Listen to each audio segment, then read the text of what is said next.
Welcome to our second Intergenerational Small Group podcast. I am Jeremiah Childers. And I am Kelly Kirksey. And we're so glad that you're here today.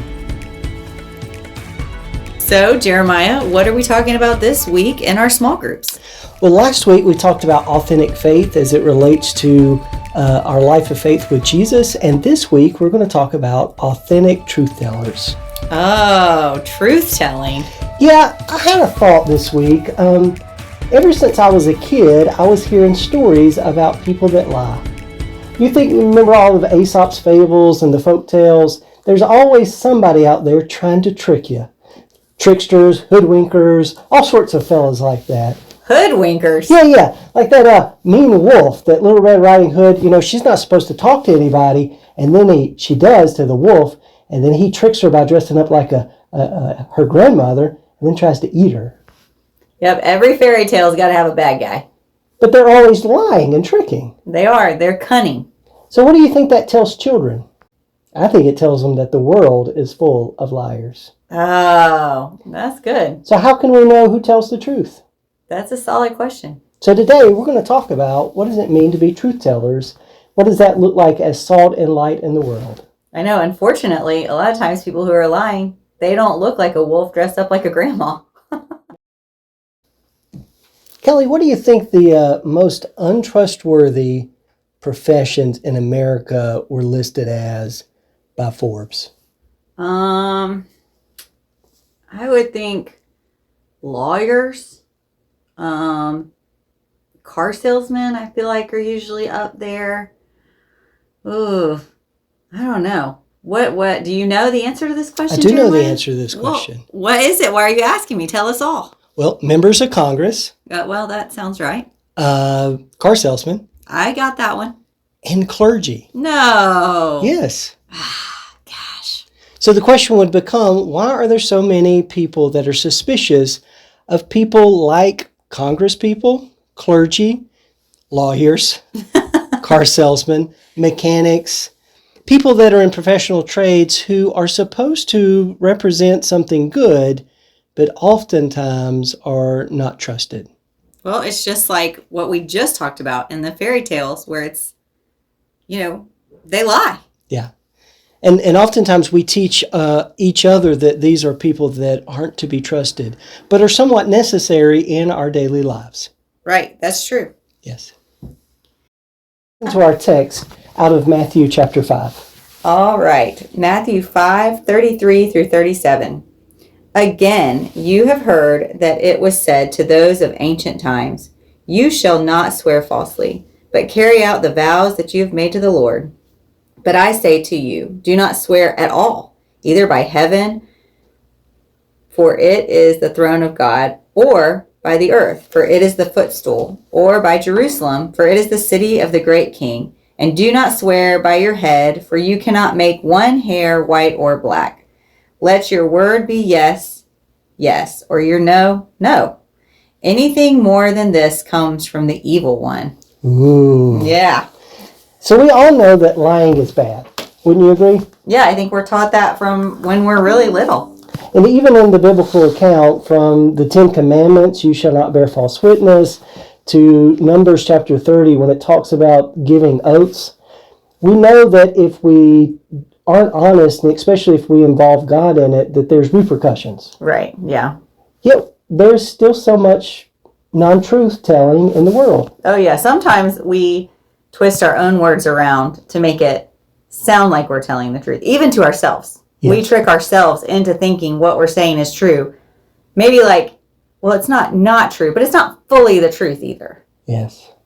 And we also live in a world where, whether it is texts we get or phone calls, people trying to scam us out of money. Maybe it is sometimes we are sold things we don't need. We get to a point where we begin not to trust other people, don't we? Oh, yeah. I'm always sold things I don't need. They pop up on Facebook and on Amazon, and I think, oh my goodness, if I buy that, my life will be better. But then it's just another thing that sits around my house. So if we can't control how other people tell the truth, what do you think Jesus is saying in our passage today about what we can do? Well, I think the hardest thing is to tell the truth to ourselves and to be honest about who we are, which kind of pushes back into last week about being authentic. And so I feel like it all starts really there, is if we're authentic with ourselves, then we'll be authentic with the world. And that goes, it all kind of meshes together. It's a web. What about, can you tell a time when you were not honest with yourself about who you are or about maybe how much you could do?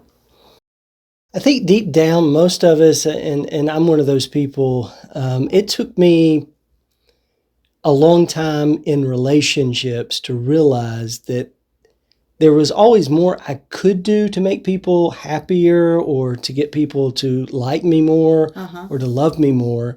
And the question was, the thing I would tell myself is there's always more you can do to make people happier.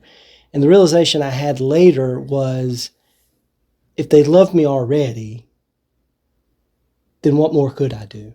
Right. So for me, it was to say, I've got to be comfortable with who I am in the present moment. And I think the lie was that there was always something more I could do to get people to love me more, to be happier with me. And part of that lie was I wasn't enough. Right. I wasn't enough for maybe my wife. I wasn't enough for my child. I wasn't enough as a brother or a son or a friend or even in ministry. Right. And part of the awareness was, for me, that was the lie. Mm-hmm. The truth was I was more than enough. Mm-hmm. And I had to understand that I couldn't do more for people to make them love me more. I could just be me. Yeah. Yeah, that's kind of what we mentioned a little bit last week, where it was trying to make people be happy with you and to be pleased with you. And truly, if someone loves you, you don't have to do things to make them love you. They're just going to love you. Yeah. I mean, that's real love. It is. What about you, Kelly? Well, not everyone knows this about me, but I am a pretty messy person. I lose a lot of things. I'm kind of disorganized. I have my own organizational system, but it's not type A. I'm not a type A personality. My face is shocked. I know you're shocked. I'm sure everybody that hears this is going to be astounded. If they've ever seen my office, they know I'm not the most organized person. And for most of my life, I thought that if I could become that person, then that would, like you were saying, that would make me enough. Then that was really who I needed to be. But eventually I had to face the truth, which is that's not the person God made me to be. You know, I am not a type A personality. It's part of the reason I'm so relational is because I can be really flexible. I mean, there are positive things about the way that I am, but I couldn't see those because they were always overshadowed with what I was not. And so accepting that part of me was really hard, and probably not until, I don't know, maybe my 30s that I was like, this is just a truth about me. And I got to stop fighting it and realize that this is who God created me to be. Mm. As you were talking about that, and I was reflecting, one of the lies I think most of us receive at a certain point in our lives, especially here in America, is that you can be or do anything you put your mind or heart to. And that can include being something you're not. Like if you're not organized, being organized. Right. Or if you're not good at math, maybe you could still be an astronaut. Right. Or if you're colorblind, then they'll let you fly a plane. Yes. And there's this false sense, I think, sometimes is that we can be more than we are. And it takes a long time for a lot of people to get rid of that and say, there are limits on who I can be in terms of what I do, but what I do doesn't determine who I am. And I think for a lot of people, being able to separate the things I do and who I am are really separate things. Mm-hmm. And what I do shouldn't be the gauge of my self-worth. Right. Or how I think other people should value me. Yeah. Yeah. I think that's true. I remember in college at some point I started and I wanted to be a doctor. Me too. Listen, I hear doctors make a lot of money. And that's what I wanted to do since I was little. And I think it was second semester of either my freshman year or it may have been my sophomore year when I realized that I had gotten a B in my first biology class. And I was not getting into the med schools I wanted to go to if I was going to keep getting Bs. B sounded good to me. I did not make the B in freshman chemistry.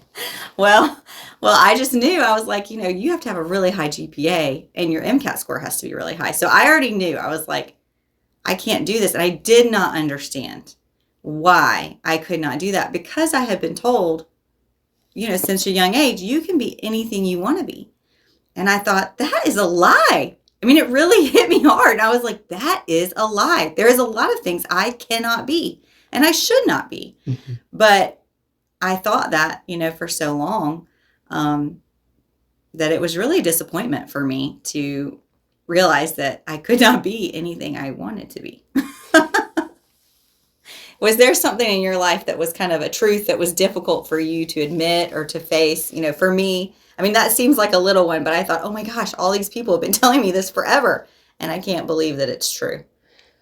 I think that was one that was hard in college, going from high school to college. One of the things I learned was in a small place, I stood out, mm-hmm. but in a big place, I didn't. Mm-hmm. And I had to be aware of, standing out's not as important as it sounds. Right. And being able to understand that I didn't have to be the smartest person in the room. I didn't have to always have all the answers like we talked about last week, but just recognizing that me as a person is enough. Right. But yeah, I mean, having those experiences. But that's brutal, to recognize like, I'm not everything I want to be. Yeah. And I still am enough. Those feel contradictory. Yeah. Even listening to last week's podcast, I don't sound like Denzel Washington or James Earl Jones. Well, even the way that we see ourselves in our mind's eye and then we encounter it sometimes is an awareness, I'm not exactly who sometimes I even imagine myself to be. Right. And I think having those opportunities to say, okay, but that's okay. Mm-hmm. Because I am me. Nobody else sounds exactly like me or looks exactly like me or can do the things that I can do the way I do them, whether they're good or bad. Well, I think, too, that recognizing truths about ourselves speaks a lot to our relationship with God, because it's okay to not be everything we wish we were if we trust that who we are and who God created us to be is enough. But that is hard in real life. It's easy to say and to write and to talk about in our Sunday school classes. It's much harder when you find one of your limitations or you fall flat on your face and you're like, wow, I can't do that. And I'm not good at that. And I'm not going to be good at that. And so then we have to say, but that's okay because this is who God made me to be. And I think it's a question of like our faith in God and who God created us to be. I think so. And it goes back to last week. We talked about putting on mask. And one of the ways that we mask ourselves is lying to ourselves and even to other people about what we can and can't do. Mm-hmm. And sometimes building up expectations. And Jesus likes to giving these grand oaths about, I promise on Jerusalem that I'm going to do such and such. And the awareness is sometimes we boast more than we can do. Mm-hmm. And we don't want to let people down, so we sometimes go overboard in saying what I can do or what I can't do. And then when disappointment hits, it doesn't just hurt the other person.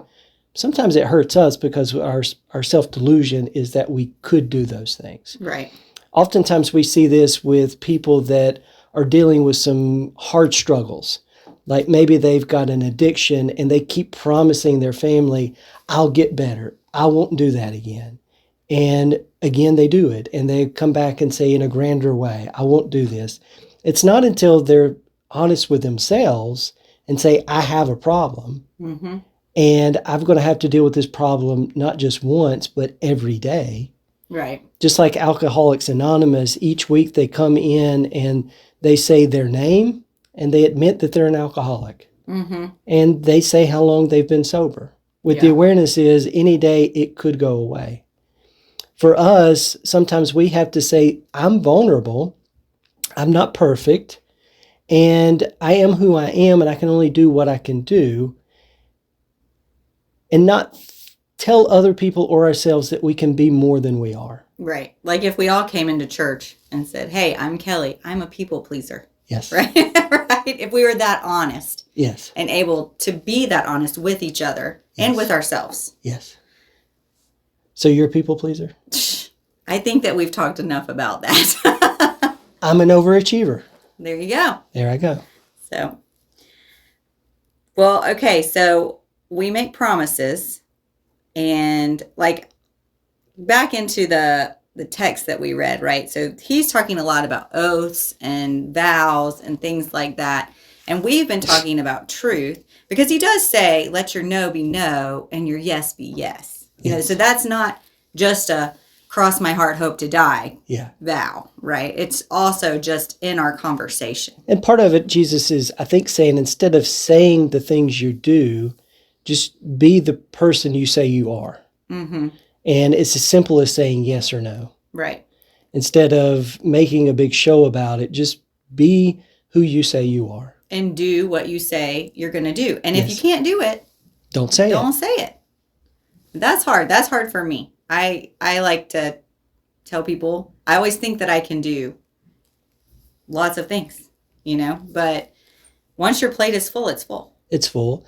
And sometimes you reach your peak performance on something, and if you continue to go, it doesn't go as far as you would like it to. And understanding your limits gives not only yourself permission to say no, but you don't let other people down.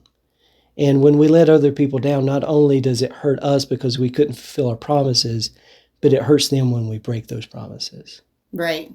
Yeah, I was reading Brene Brown the other day. She's a sociologist, and she does tons of research on shame and all of these different aspects of human life and wholehearted faith and things like that. And she said that the people who are the most generous are the people who have the best boundaries, which I thought was fascinating because you wouldn't think that people who said no to a lot of things would be the people that are the most generous. But I think it's because they know that they can give a lot to one thing instead of, like you were saying, spreading themselves so thin that they can't do well at anything. You know, it's kind of that peak where you do well, but you can't do that for forever, you know, and at everything. And I think a lot of times we think, well, I can do all of these things, but really, if you just concentrated on one thing, then you would be able to give more and make more of a difference in an impact. So we've been talking about, you know, being truthful to ourselves, being truthful to others, but like in real life, not just talking about it. Like, when has been a time when you made a commitment, made an oath, or, you know, as they use in our text today, a vow, or when your yes was not a yes and when your no was not no, you know, when you could not live up to, or maybe it was just difficult to live up to a commitment that you made? In our culture, we don't have a lot of like big spectacles of promises and oaths like you did in Jesus's day. So really the only one that we can really think of really are weddings. Mm-hmm. Weddings are times when two individuals go before not only God, but their community, at least in a Christian tradition, and make vows that they're going to be a certain kind of person to the other person. And one of the things I've learned in marriage, but also in ministry of doing premarital counseling, is it's hard to make a vow or a promise of sickness and health, good times and bad, all the common language we use, without actually thinking through it. Right. Because a lot of times, especially younger couples getting married, they've not had the experiences of life to say, oh, it's going to get harder. Yeah, they don't know what hard looks like yet. Some, not all. Some. So making that vow is probably one of the reasons that we see such a high divorce rate in our country, is in probably the world too, is that marriage is difficult. It is hard. And some of the things we think about early on, we never really go deeper with it. If my spouse were to be have an illness, would I be able to do the nitty gritty parts of taking care of that person? Yeah. If my spouse were to lose their job, Right. or if we had a child that had a disability, Mm-hmm. or any of the other good or bad things that happen in marriage, the question that most couples do not ask before they get married is, am I selfless enough to grow with this person through thick and thin? Yeah. And that's one of the, I think a lot of people learn in marriage, whether for the good or bad, is that we have to give up part of that selfishness to make that vow, to make that promise. So some vows, I think, are given without the awareness of what the truth of that vow is until it's lived out. Right. And that's where we see vows often broken. So even though a vow may be beautiful, like in the Old Testament or Jesus saying, you can make these big promises, but if the intention of the heart's not there, you may break it. Right. So let your yes be your yes or your no be your no. And for marriage, for example, as a lifelong promise, it's one that you have to not make just once. Right. But over and over again through that relationship. Yeah. And it's not one that you broadcast like you did during the wedding ceremony. Right. It's one you do in the hospital room. It's one you do in a doctor's office. It's one you do in a counseling session. When you're not as pretty. When you're not as pretty. And when life isn't as good. Life's not as good. When you find out that you or your spouse has an addiction, or something, your spouse may get a job opportunity that's far away. Right. Maybe you never thought about it. Those are things that happen in life that you have to reevaluate and make new promises. Yes, be your yes, and your no be your no. Well, and that brings, it's a whole different ballgame too when you start talking about that piece of marriage and honesty and truth and all of that, because, you also have to be honest about who you've married eventually. Yeah. Which they look way better when you're dating. Usually, we put our best. You can speak for yourself. Will Kirksey, he's still the same as when we were dating, I'm sure. But we put our best foot forward when we're dating, Yes. and all of a sudden when you're married and you're tired and you're cranky and life is not what you thought it was going to be, or, 30, 40 years down the road and your life is not where you thought it was going to be, and you're going through midlife crisis or whatever, and you're looking at your spouse and you're like, you're not who I thought I was going to be with either. Yes. And all of a sudden, those are hard truths. It is hard truths. And one of the things I think we can take from Jesus's teaching, not just about truth-telling, but about being authentic and taking off the mask, is that unless we are comfortable not just with ourselves, but comfortable with the person who is right in front of us as they are. Right. And sometimes we have to take away the mask we put on people. Yes. Sometimes...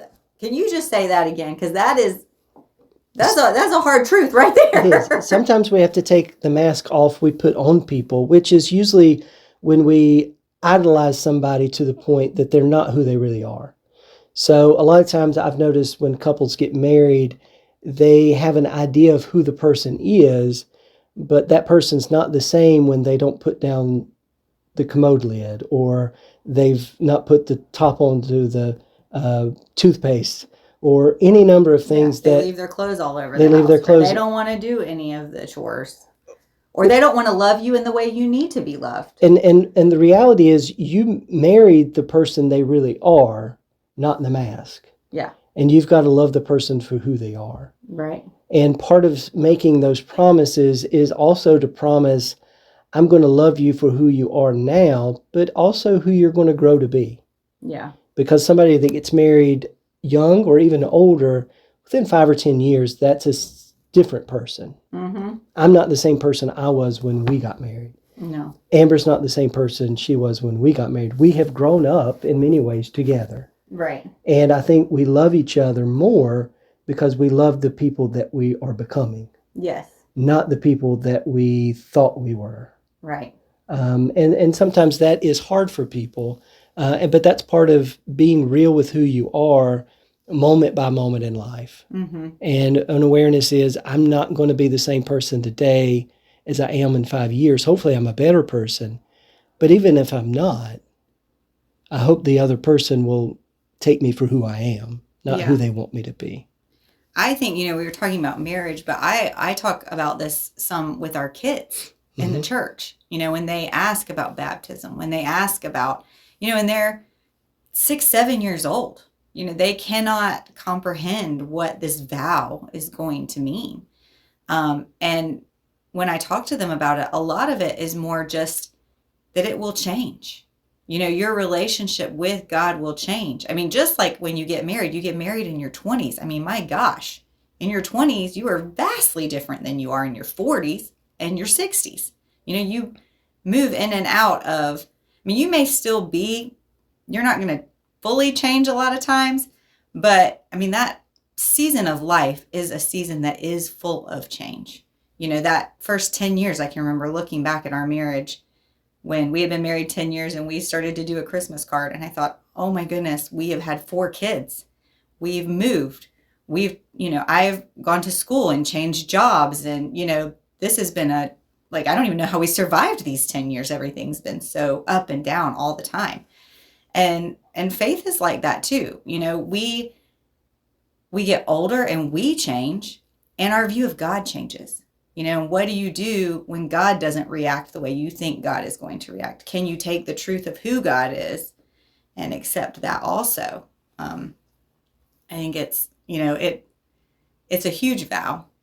And so that's what I try to tell our kids when I work with them about this commitment they're going to make, because you don't know when you get married what that person's going to be like when they're 80. You don't know what things you're going to have to go through. And our commitment to Jesus, is totally different, obviously, but it's a similar in the seriousness of the vow and that it's a lifetime. And so saying, recognize like you will change and your view of God will change. And that's okay. The point is that you're honest and that you stay in it, and that you keep working towards a better relationship in both areas, both with your spouse, but then also in your relationship with God, that you continue to work. And it's okay to get angry and frustrated later and, and to change like you're going to. And so how can we just keep pushing through that? Well, thank you, Callie. One of the things I would like for us to leave with is as you think and reflect on your stories, think about the Sermon on the Mount. A lot of times we listen to what Jesus says and we think that maybe it's too hard to live out. It's too much. But Jesus asks us to live these principles out in our lives, these teachings out in our lives that are regular lives. So I always try to remind myself and try to remind other people, your marriage, your relationships with your parents, your school, your work is your laboratory for practicing the spiritual disciplines that Jesus asked us to do. And one is just being honest, saying yes, yes, no, no, in every part of your life. So this week, as you go about your world, as you look in the mirror, as you look at other people, ask yourself, where is God teaching me what it means to be a truth teller? Well, that ends our time for today, Kelly. I hope that you out there listening for our intergenerational small groups have a great week, and we look forward to hearing your stories. Yeah, thank you so much for joining us. It's been a great time of conversation, and we cannot wait to hear what you have to share. Bye-bye. Bye.